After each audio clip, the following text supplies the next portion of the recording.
if you want to hike Mount Whitney, you've got to get a permit. There's no getting around it. If you're coming in from the east side, that's through Inyo National Forest, through that wilderness area, you're going to need to go to recreation.gov and get a permit there.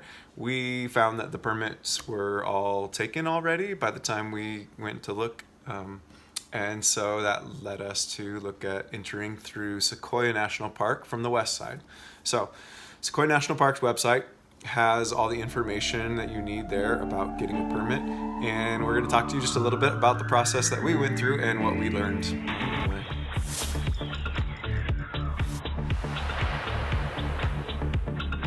What I learned on the national park website as I looked for permits is that there's a quota season. So basically in the summer months from late May to late September, you have to apply for a permit. And you have to have a permit if you're going to spend the night in the backcountry. And they do that just to limit the number of people on the trails, which is a good thing, right? So it's not crazy packed out there. Permit applications for the quota season begin March 1st at 12:01 a.m. And we didn't have this idea of doing Mount Whitney until later in the month of March. And so that's why all the permits were gone from the east side. We ended up submitting our applications on March 31st, so about a month into the application season already. You have to fill out an application on the website, and there are 4 different options that you can give for how you want to enter or when you want to enter. And so we filled that out. So we picked the entering and the exiting point the same and only changed the date, and that was 4 options on there.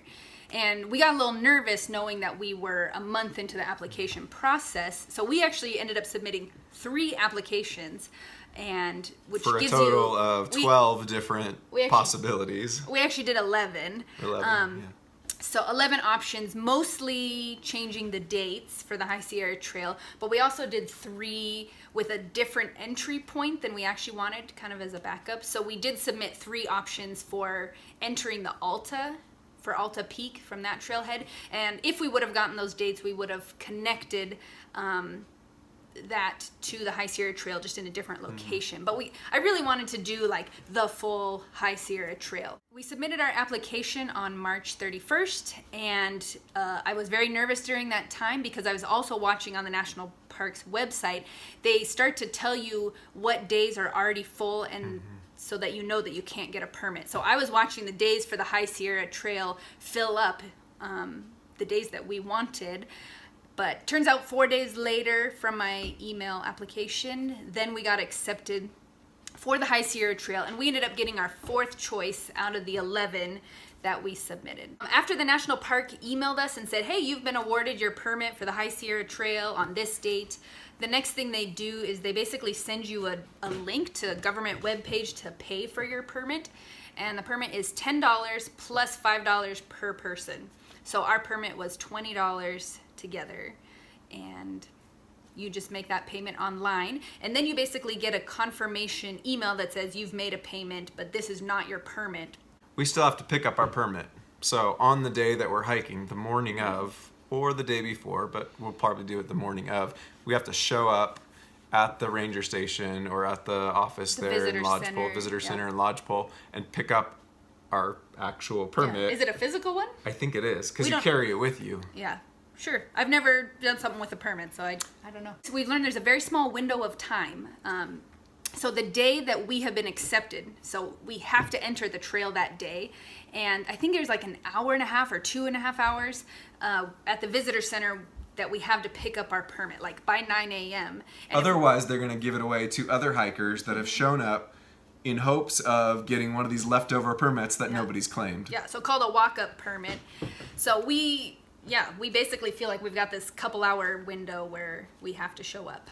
So we have to enter the trail on the day that we said, but the exit is flexible, right? And which is nice that they do that, so you don't have to force yourself into a 7-day hike if it's going to take you 9 or vice versa. The permit we have has us entering through Crescent Meadow Trailhead, which is near Lodgepole, and exiting at Whitney Portal on the east side.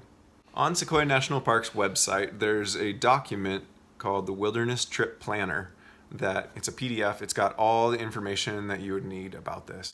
It has information about all the different trailheads. It actually has maps with entry points and exit points for all the permitted areas within Sequoia and Kings Canyon National Park. So I highly recommend taking a look at that. It really goes through all the rules and regulations and even what's specific to different areas. And it kind of gives you guidelines for how and when and where you might need a permit. And I think one of the things we read on that document even was about the bear cans. There will be bear, and we'll talk about bear cans and boxes more in another video, but that wilderness trip planner did like clue us into that one of the bear boxes on the trail is actually broken and is not probably one we should plan on. So that was helpful. But that's an example of some of the good stuff in the wilderness trip planner. And I think we read this months ago, but as we get closer here, I think we will review and reread all of that as we get a little closer. We hope that helps if you're thinking about doing Mount Whitney via the High Sierra Trail. And yeah, we'll see you tomorrow.